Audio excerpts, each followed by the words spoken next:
Merhaba arkadaşlar, yepyeni haberlerle karşınızdayız. Barış Arduç ve Hande Erçel sosyal medyanı salladı. Herkes onları konuşuyor.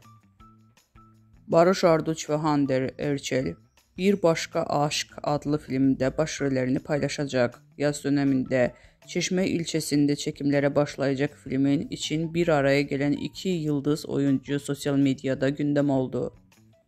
Barış Arduç ve Hande Erçel, Netflix'te yayınlanacak olan Bir Başka Aşk isimli filmde başrollerini paylaşacak.